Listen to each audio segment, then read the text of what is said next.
wish I could have helped you with whatever this was supposed to be about. That Count Bacula? Hi, Count Bacula! Big fan! Oh, shush! It turns out he's not even actually a vampire. Welcome to MsMojo, and today we're counting down our picks for the top 10 guest stars or cameos on What We Do in the Shadows. May I present for you the celebrity special? It's to die for. For this list, we're looking at the notable celebs who've appeared on the hit vampire comedy series as either fictional characters or in-universe versions of themselves. Who's your favorite guest star or cameo? Let us know in the comments below. Number 10. Lauren Collins. Ontario native Lauren Collins is mainly known for her role as Paige Michalchuk on Degrassi: The Next Generation. In this Season 3 episode, she plays Meg, a receptionist at Massive Fitness. I love your accent. Is it French? No. No, it is not. Nandor is crushing hard but lacks the confidence to ask her out. He enlists the help of his housemates to use the Cloak of Duplication to seal the deal, leading to a series of hilarious, unsuccessful attempts at wooing her. There used to be a hot chick who worked here. Meg, I think. I'm Meg. You were hotter.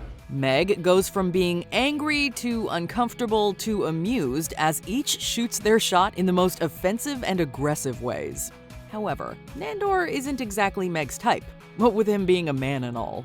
Collins wasn't given much to do with Meg, but she was entertaining nonetheless. You know, I'm not into guys, right? I like women. So do I. You like men and women, that's okay. Yes, and you like women and men? No, just women. I'm a lesbian. Are you sure? Definitely sure. Number 9. Randy and Jason SKLAR. Actors and comedians Randy and Jason SKLAR may not be household names, but their resumes include guest roles on Entourage and It's Always Sunny in Philadelphia. The two played Bran and Toby Daltrey, hosts of the fictional home renovation program Go Flip Yourself. We get a glimpse of them in the first episode of Season 4 when their biggest fan Laszlo binges the show. Bran and Toby are brothers with a keen eye on interior decor. They turn the most mundane property from shabby to chic. Later in the season, the Daltrey brothers surprise the vampires by showing up to their nearly uninhabitable home, ready to help them embrace their space. It's ambush time! Jason's Toby character doesn't make it past the threshold, leaving Randy's Bran to tackle the job on his own. Home renovation fans will agree that the SKLARs completely nailed the Property Brothers-esque personalities. Yikes, what a mess. Hey, don't be so hard on yourself, you knucklehead. Number 8. Donal Logue. One major flick What We Do in the Shadows often references is 1998's Blade. And in Season 3, real-life Quinn actor Donal Logue plays a heightened version of himself, one that became an actual vampire. Funny story, I was not a vampire when I filmed Blade, but it was such a fun shoot and I sort of fell in love with the lifestyle, so I decided to jump in and go whole hog. Logue attends Nadia's blood banquet as a member of the Supreme Worldwide Vampiric Council, along with other big-name celebs. Candy Alexander, who you might recognize from a long list of television shows such as CSI Miami, ER, and Scandal, plays Contessa Carmilla de Mornay. And actor-comedian David Cross of Mr. Show and Arrested Development fame joins them as Dominicus the Dreadful. Speaking of big things, I have heard that in addition to being a ferocious and merciless warrior, that Nandor the Relentless has... Yes! I have heard this as well. The three talented performers are great in scenes together, though we would have loved to see more. Logue also appears in the next episode and shows off his painting skills. This was a gaffer I worked with on ER. The guy had just such an amazing face. I was just staring at it. I was staring at it when I was on camera, which would get me in trouble, you know? Number 7. Haley Joel Osment. Haley Joel Osment is known for his child acting days, starring in hits like Forrest Gump and The Sixth Sense. I see dead people. But not so much for his work as an adult, which makes his appearance in the show a pleasant surprise. Topher Delmonico is Nadja and Laszlo's schmoozy, side-hustling familiar who isn't looking for eventual vampirism, much to Guillermo's confusion. What do you want to be? I don't know. Maybe a warlock. That'd be cool. That would be cool. That's like above vampire. Alakazoom! Then it would explode or something. Topher's arrogance ultimately leads to his shocking death. That's when Nadja contacts her old friend Wallace, played by MCU star Benedict Wong, to resurrect him. But the singing necromancer's reanimation makes Topher come back as a wild, high-fiving zombie trying to eat Guillermo. Off he goes. OSMENT and Wong's comedic performances of these eccentric characters are highlights of not just season 2, but the entire series. Number 6, Cree Summer. Prolific actress Cree Summer has voiced numerous iconic animated characters, including Susie Carmichael in Rugrats, Penny in Inspector Gadget, and Elmira in Tiny Toon Adventures. Ooh, it's a puppy! But in season 3 of What We Do in the Shadows, she is live and in action as Jan, the vampiric leader of the Post-Chiropteran Wellness Center for vampires who want to be human again. Tell me, are you happy being a vampire? I've had better days. Nandor originally visits the center on some vampiric council business, but gets pulled in by Jan and starts embracing their bizarre, eccentric lifestyle. Summer showed off her comedic skills as the manipulative cult leader and Nandor's casual romantic interest. She even did some improv with Jan teaching women how to smile, which made it into the episode. This is especially important for the women when you're an expert about something and a man is explaining it to you. Strained eyes, but really big smile. As a fan of the series, Summer has already expressed interest in returning. Who's ready to burn? Let's do this! 5, 6, 7, 8! Number 5, Vanessa Bayer. In season 1, Collin Robinson meets another form of psychic vampire, specifically the emotional vampire Evie Russell, played by Saturday Night Live alum Vanessa Bayer. Look at that. Personalized nameplate, huh? Yeah, I had it made because people don't usually remember my name. The two energy suckers start as enemies but end up dating for a brief time. I was held up at gunpoint while waiting in line to see that movie, but they didn't take any money. They just did it for fun! Collin Robinson seems genuinely upset when they break up, but Evie's constant emotional manipulation makes it impossible to know how she really feels about anything. I don't have anything to live for if I don't have you. That's not true.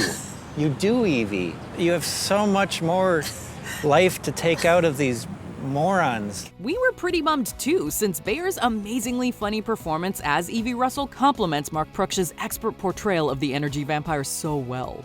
The writers must have felt the same because she returned in season 5, rekindling her toxic relationship with Collin Robinson to aid in his run for comptroller, which unsurprisingly ends shortly after it started. What is a machine gonna tuck my 2 sons, who are full of the dickens, into bed? Number 4, Doug Jones.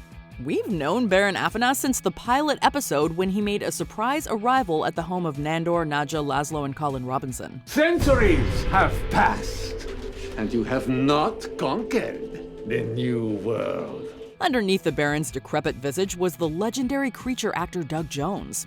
As a frequent collaborator of Guillermo del Toro, Jones knows a thing or two about spending hours in the makeup chair, so he is perfect to embody the ancient vampire. I must slumber.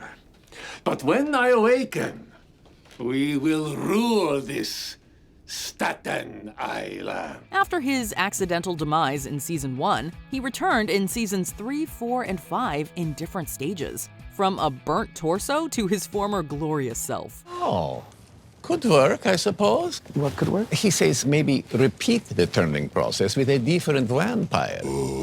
Of course, that could make your friend a vampire and a half or a double vampire. The Baron also shared scenes with Kristen Schall's The Guide, who started as a guest star in the first season and rightfully became a series regular by the 4th.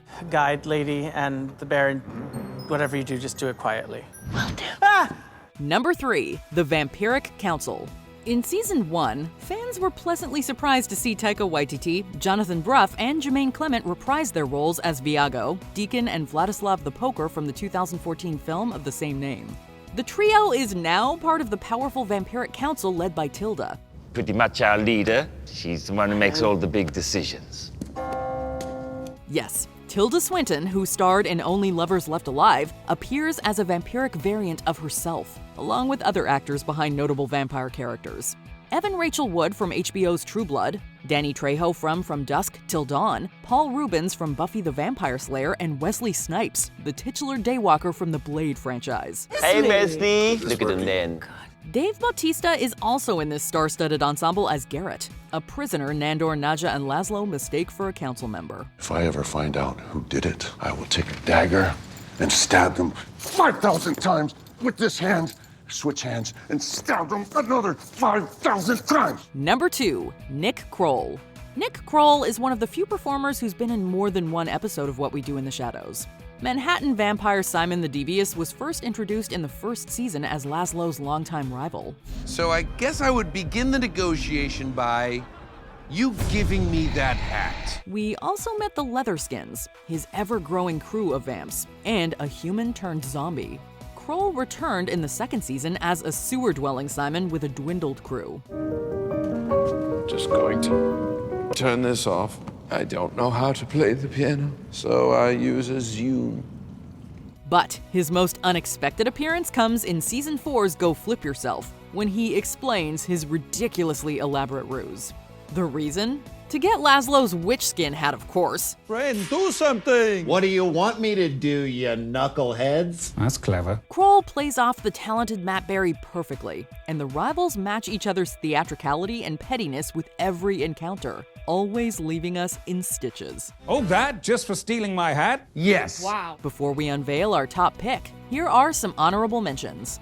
The Supreme Council of Energy Vampires, a low-key organization made up of wonderfully monotone comedians. Sorry, I'm late. What'd I miss? You're not late. You were actually sitting there the whole time. Yeah, but I wasn't listening, so could somebody bring me up to speed? Craig Robinson. Claude leads the mosquito collectors of the tri-state area, who are secretly vampire hunters. So what are some of the terms we use for vampires? Mosquitoes, suckers, biters. Lucy Punch. A humorously evil performance as Nadja's former witch friend turned enemy Lilith. Let the ceremony be documented for the ages. John Slattery. Collin Robinson gets into an accident with a madman. Let me drive you to the hospital. I just played a doctor on a season of The Good Fight. They love me over there. Fred Armisen. The Portlandia creator guest stars as Dr. Tom, Richie Suck's overbearing familiar / manager / DJ. I thought you were Dr. Tom. I am Dr. Tom, the DJ. Before we continue, be sure to subscribe to our channel and ring the bell to get notified about our latest videos. You have the option to be notified for occasional videos or all of them. If you're on your phone, make sure you go into your settings and switch on notifications. Number 1, Mark Hamill. Mark Hamill is known for his phenomenal performances as iconic characters, particularly Luke Skywalker in the Star Wars franchise and the Joker in Batman the Animated Series. The legendary actor guest starred in arguably one of, if not the best episodes of What We Do in the Shadows. Like you don't remember what went down in California. I rented you a guest room. In On the Run, Laszlo decides to start a new life instead of repaying Jim the vampire. He's not coming back, you know. Are you kidding me? But the two come face to face again when Jim strolls into Laszlo's, aka Jackie Daytona's bar, to lament about his current search. Hamill and Barry's bar fight is peak physical comedy, especially their brief lightsaber-like moment. In the end, Jim realizes he's been swindled by Laz once again, which gives us hope Hamill will make a return. Do you agree with our picks? Check out this other recent clip from MsMojo, and be sure to subscribe and ring the bell to be notified about our latest videos.